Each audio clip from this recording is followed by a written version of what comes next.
అయితే డెత్స్ చూస్తే 108 డెత్స్ జరిగాయి. దానికి ముఖ్యమైనటువంటి కారణం చిత్తూరులోనే ఇవాళ 18 డెత్స్ ఉన్నాయి కాబట్టి ఓవరాల్ కేస్ mortality రేట్ చూస్తే ఫెటాలిటీ రేట్ చూస్తే 0.53.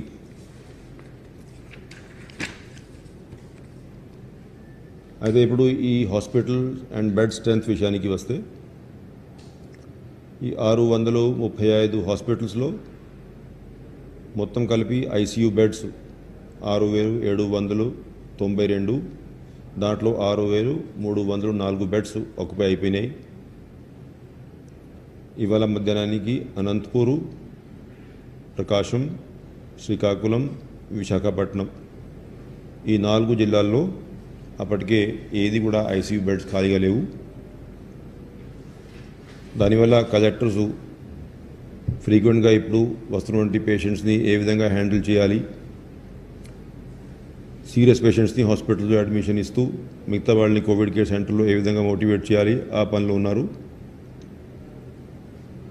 బెడ్స్ విత్ ఆక్సిజన్ ఎట్లాగానే మనం చూస్తే 23,358 బెడ్స్ విత్ ఆక్సిజన్ సప్లై ఉంటే 22,266 ఆక్యుపై అయి ఉన్నాయి.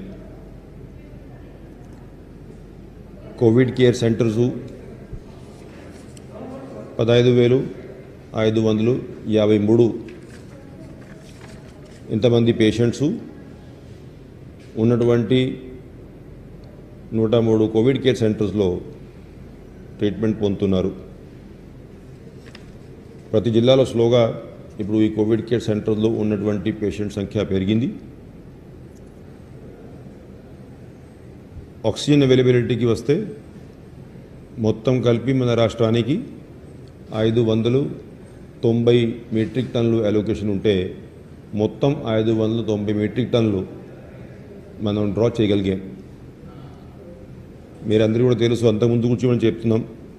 అంటే ఇంకా మనం ఈ ఆంధ్రప్రదేశ్కి ఉన్నటువంటి ఆక్సిజన్ అలొకేషన్ కొంచెం పెంచుకోవాల్సిన అవసరం ఉంది. ఎందుకంటే మొత్తం 590 యాజ్ ఇట్ ఈస్గా మనం డ్రా చేసుకున్నాం. అన్ని జిల్లాల నుంచి రోజువారీగా డిమాండ్ పెరుగుతూ ఉంది. మనం జాగ్రత్తగా ఉన్నటువంటి ప్రతి ఒక్క ట్యాంకర్ మూవ్మెంటు మానిటరింగ్ చేసుకుంటూ సంహౌ ఉన్నట్టు అడ్జస్ట్ చేసుకుంటూ పోతున్నాం. సో ఓవరాల్ పరిస్థితి ఇంకా అంటే పాయింట్ టు పాయింట్ ఎక్కడ కూడా ఆలస్యం జరగకుండా ఏదైతే మనకి కోటా అలోకేట్ అయిందో ఎక్కడ కూడా ఆ ప్లాంట్స్ నుంచి ఆఫ్ టేకు అదేవిధంగా ట్రాన్స్పోర్టేషన్లో ఎక్కడ కూడా సమస్యలు తలెత్తకుండా ఉండాలనే ఉద్దేశంతో ఇవాళ గవర్నర్ ముఖ్యమంత్రి వారిలో 3 సీనియర్ అధికారుల్ని ఒక్కొక్క రాష్ట్రానికి ఒకరిని డెప్యూట్ చేయడం జరిగింది. ఎందుకంటే ఇక్కడ నుంచి మనము ఆ ప్రభుత్వంలో ఉన్నటువంటి అధికారులతో ఫోన్లో సంప్రదించుకోవడం వేరే, అక్కడే ఒక సీనియర్ అధికారి స్పెషల్ చీఫ్ సెక్రటరీ ర్యాంక్ అధికారి ఉన్నట్లయితే అట్లీస్ట్ ఆ ఉన్నటువంటి అడ్మినిస్ట్రేషన్స్తో ఏమైనా ఇష్యూస్ ఉన్నా కూడా ఇమీడియట్గా ట్యాకల్ చేసేటువంటి పరిస్థితి ఉంటుందన్న ఉద్దేశంతో 3 ఒకరినేమో తమిళనాడుకి, ఒకరినేమో కర్ణాటకకి, అదేవిధంగా ఒకరినేమో ఒరిస్సాకి, ఈ 3 రాష్ట్రాలకి ఈ 3 డెప్యూట్ చేశారు. రేపటి నుంచి వచ్చేటువంటి 2 వారాలు కూడా ఆ 3 అధికారులు అక్కడే హెడ్ క్వార్టర్ పెట్టి ప్రతి ఒక్క ట్యాంకర్లో ఎక్కడ కూడా డీలే జరగకుండా చూసేటువంటి కార్యక్రమం చేసుకుంటారు. ఎందుకంటే ఆ ప్లాంట్స్ దగ్గర ఎక్కడ కూడా గంట సేపు కూడా ఎక్కువ వేస్ట్ కాకూడదు. అదేవిధంగా రూట్ అంతా కూడా మనం ఎస్కార్ట్ చేసి వెహికల్ని తీసుకువస్తే ఫాస్ట్గా టర్న్ అరౌండ్ టైం సాధించే అవకాశం ఉంటుంది. ఎందుకంటే ఇప్పుడు ప్రతి జిల్లాలో మనం బాగా టైట్ షెడ్యూల్ మీద పనిచేస్తూ ఉన్నాం. ఎక్కడ కూడా ఎక్కువ డీలే అయితే అది మనం అంటే టాలరేట్ చేసేటువంటి కెపాసిటీ ఇప్పుడు ఉన్నటువంటి డిమాండ్ని బట్టి చూస్తే లేదు. దానివల్ల ఎక్కడ కూడా డీలే జరగకుండా చేసేటువంటి కార్యక్రమం చేయాలనేది వీళ్ళ 3కి ఆదేశాలు జారీ చేయడం జరిగింది. అదేవిధంగా రెమ్డెసివిర్ విషయానికి వస్తే 10,201 డోసెస్ మనం ఈ ప్రైవేట్ హాస్పిటల్స్కి సప్లై చేస్తే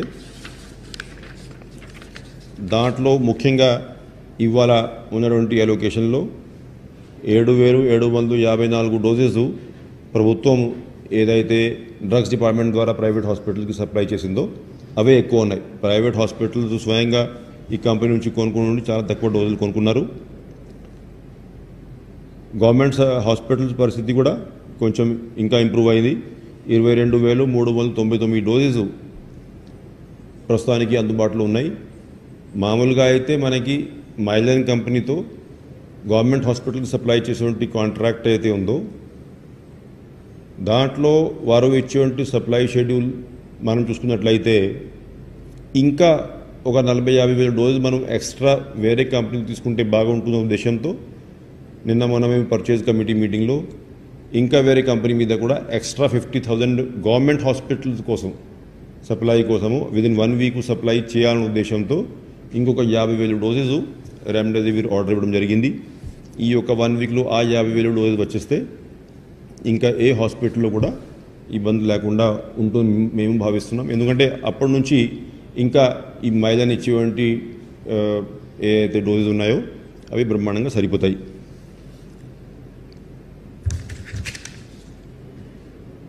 ఇంకా ఈ కాల్ సెంటర్ విషయానికి వస్తే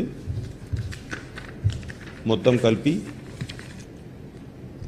16,002 కాల్ సెంటర్స్ వాళ్ళు రిసీవ్ చేసి కావాల్సినటువంటి యాక్షన్ తీసుకున్నారు. దాంట్లో ఇన్ఫర్మేషన్ కోసం వచ్చినటువంటి 6,492 కాల్స్, 3,652 కాల్స్ ఏమో హాస్పిటల్ అడ్మిషన్ కోసం, 3,146 కాల్స్ కోవిడ్ టెస్టుల కోసం అండ్ 2,078 కాల్స్ టెస్ట్ రిజల్ట్స్ కోసం.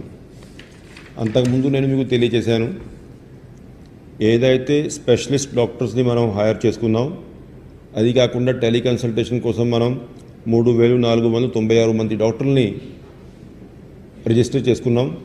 వాళ్ళు హోమ్ ఐసోలేషన్లో ఉన్నటువంటి పేషెంట్స్కి ఫోన్లు చేసి వాళ్ళ ఆరోగ్య పరిస్థితి తెలుసుకొని వాళ్ళకి సరైనటువంటి గైడెన్స్ ఇవ్వాలి. దానికోసం రోజువారీగా మనం కెపాసిటీ పెంచుకుంటూ ఉన్నాం. కొన్ని రోజుల క్రితం నేను మీకు డీటెయిల్ ఇచ్చేటప్పుడు దాదాపు ఆ రోజు 4,000 కాల్స్ చేసి ఉన్నారు. ఇవాళ ఒకే రోజులో మనం 9,796 కాల్స్ ఈ హోమ్ ఐసోలేషన్లో ఉన్నటువంటి పేషెంట్స్కి చేయడం జరిగింది ఫుల్ డేలో. రేపు కనీసం ఒక 15,000 కాల్స్ చేయాలనేది మనం ఉద్దేశంతో ఈ లైన్ సంఖ్య అయితే ఉందో అవుట్ గోయింగ్ కాల్స్ కోసం అది పెంచుకోవడం జరుగుతూ ఉంది. నైట్ వరకు ఆ టెక్నికల్ ఆస్పెక్ట్ పూర్తిగా క్లియర్ చేసుకొని రేపటి నుంచి ప్రతి ఒక్క రోజు కనీసం ఒక 15,000 మంది హోమ్ ఐసోలేషన్లో ఉన్నటువంటి పేషెంట్స్తో ఈ డాక్టర్స్ మాట్లాడే విధంగా ఏర్పాట్లు జరుగుతూ ఉన్నాయి. ముఖ్యంగా ఇవాళ గవర్నర్ ముఖ్యమంత్రి వర్యులు జిల్లా కలెక్టర్లు అందరితో కోవిడ్ ఇష్యూ మీద డీటెయిల్డ్గా రివ్యూ చేసుకోవడం జరిగింది. వారికి సరిగా గైడెన్స్ ఇవ్వడం జరిగింది. మెయిన్గా దాంట్లో ఏదైతే నిన్న నేను మీకు తెలియజేశాను, ఈ జర్మన్ హ్యాంగర్స్ లాంటివి టెంపరీ స్ట్రక్చర్స్ వచ్చే 1 నెల 2 నెలల కోసం ఏర్పాటు చేసుకోవాలి. గవర్నమెంట్ హాస్పిటల్స్ దగ్గర ఎక్కడైతే ఓపెన్ ప్లేస్ ఉందో దాని మీద ప్రతి ఒక్క కలెక్టరు ఇమీడియట్గా పని ప్రారంభించాలనేది ముఖ్యమైనటువంటి డైరెక్షన్ జారీ చేశారు. అదేవిధంగా oxygen utilisation, oxygen pipelines monitoring ఏదైతే 4 teams eastern naval command navy నుంచి వచ్చి ఉన్నాయి అవి ఇప్పటికే కొన్ని జిల్లాల్లో వాళ్ళు ఇన్స్పెక్షన్స్ చేశారు. కావాల్సిన కొన్ని గైడెన్స్ ఇచ్చారు. కొన్ని పనులు కూడా సజెస్ట్ చేసి కొన్ని పూర్తి అయినాయి. ఇవంతా కూడా టెక్నికల్గా ఎక్కడ కూడా ఇబ్బంది లేకుండా చేసేటువంటి కార్యక్రమం వాళ్ళే సహకారంతో పూర్తి చేయాలనేది స్పష్టమైనటువంటి ఆదేశాలు జారీ చేశారు.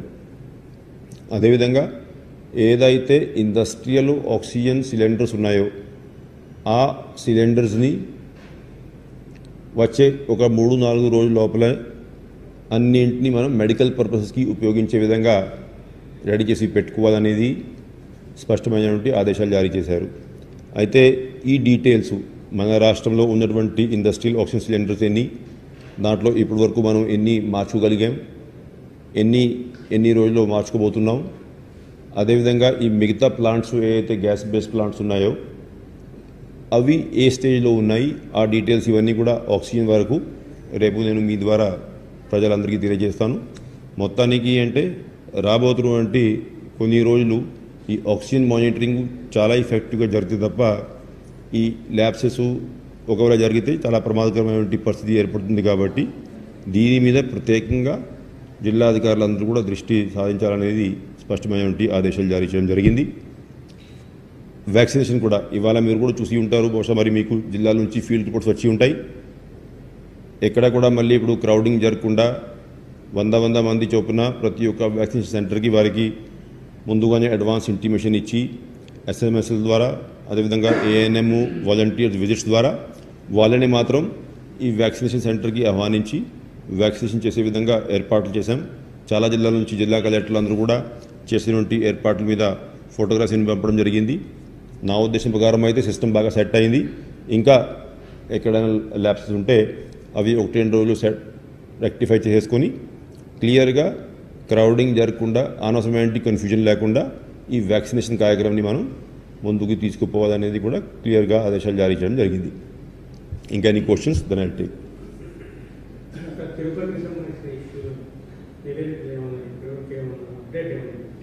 ఇప్పుడు అప్డేటు డీటెయిల్డ్గా ఎంక్వైరీలు ఇవన్నీ చేసుకుంటున్నారు.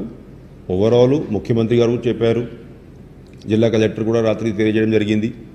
ఏదైతే ఒక ట్యాంకరు కొంత ఆలస్యంగా రావడం జరిగింది కాబట్టి ఒక 15-20 మినిట్స్ ఈ ఆక్సిజన్ సప్లైలో ఉన్నటువంటి ప్రెషర్ సరిపోలేదు, దానివల్ల కొంతమంది చనిపోయారు.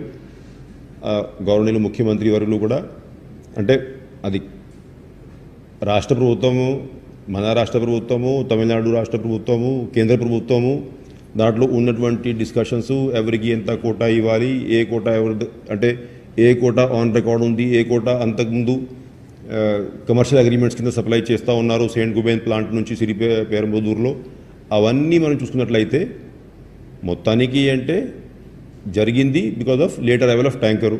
కాబట్టి ప్రతి ఒక్క కుటుంబానికి ఎక్స్గ్రేషియా కూడా గవర్నర్ ముఖ్యమంత్రి దీనివల్ల ప్రకటించారు. సో ఇటువంటి జరిగింది, అక్కడ నుంచి లేట్గా ట్యాంకర్ వచ్చిందే కాబట్టి మనం ఇప్పుడు ప్రతి ఒక్క రాష్ట్రానికి ఒక సీనియర్ అధికారులను పోస్ట్ చేయడం జరిగింది, సో దట్ ఫ్యూచర్లో ఎటువంటి జరగకుండా ఉండాలి. ఇంకా ఫర్దర్ డీటెయిల్స్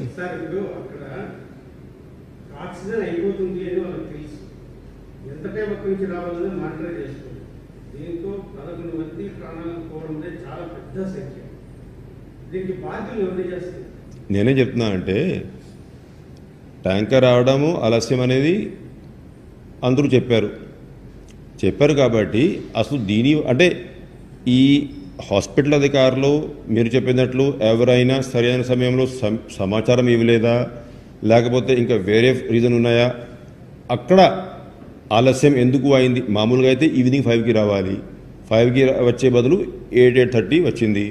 అయితే ఏదైతే డీలే జరిగిందో అది ఆంధ్ర రాష్ట్రంలో పనిచేస్తున్నటువంటి అధికారులు దీనికి ఏమైనా రెస్పాన్సిబులా కాదా అనేది చెప్పడం ప్రస్తుతానికి సాధ్యం కాదు. ఎందుకంటే ట్యాంకరు ప్రైవేట్ కంపెనీ ద్వారా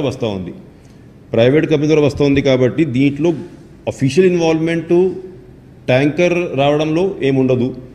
కాకపోతే ఏంటి, అక్కడ నుంచి లేట్గా బయలుదేరింది. అయితే లేట్గా ఎందుకు బయలుదేరింది, దానికి కారణం మనం ఇన్వెస్టిగేట్ చేయాల్సిన అవసరం ఉంది. బట్ దీంట్లో అయితే ప్రైమా ఫేసీ నాకు ట్యాంకర్ లేట్ రావడంలో హాస్పిటల్ అధికారులు తప్పు అయితే నాకు కనపడతలేదు. But yes, overall tanker late వచ్చింది, ఏ కారణం వల్ల లేట్ వచ్చింది వేరే విషయం. ఓవరాల్ ట్యాంకర్ లేట్ వచ్చింది కాబట్టి కదా మనం ఎక్స్గ్రేషియా ప్రకటించింది. అంటే we are treating it as a responsibility of the state. ఏ కారణం వల్ల అయినా ట్యాంకర్ లేట్ వచ్చినా మొత్తానికి ఇన్సిడెంట్ జరిగింది కాబట్టి we are not shying away from it, we are not giving any other arbitrary reasons. ఓపెన్గా ట్రాన్స్పరెంట్గా చెప్తున్నాం దట్ ఎస్ ట్యాంకర్ లేట్ వచ్చింది కాబట్టి 11 మంది చనిపోయారు. So it should not happen, this kind of incident should not be repeated also.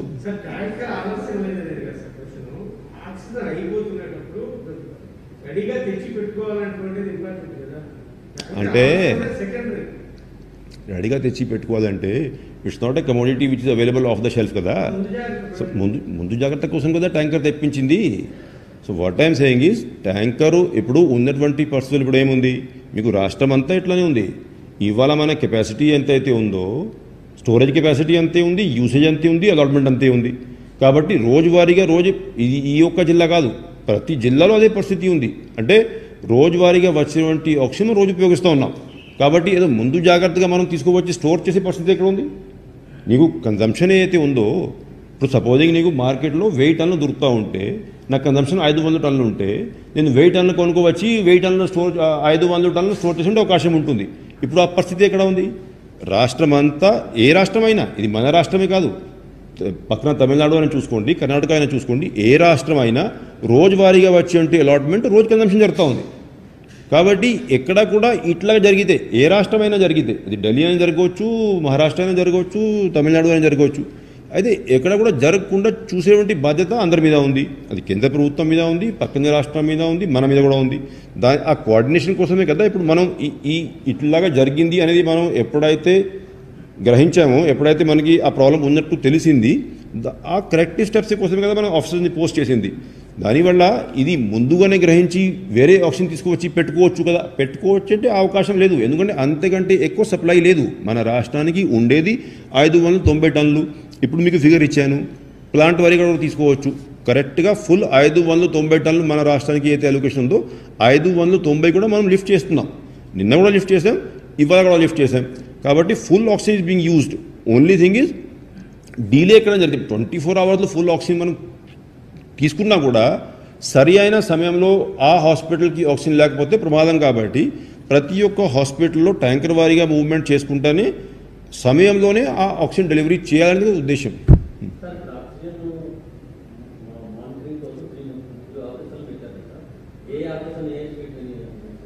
ఏ ఆఫీసర్ని ఇప్పుడు కారికల్ వాలేవన్ గారు ఉన్నారు, స్పెషల్ చీఫ్ సెక్రటరీ ఇండస్ట్రీసు, వారేమో తమిళనాడు. అనంతరాము గారు ఉన్నారు, special chief secretary labour department, వారేమో కర్ణాటక.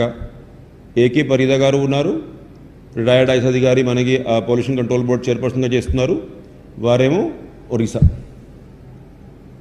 ఇది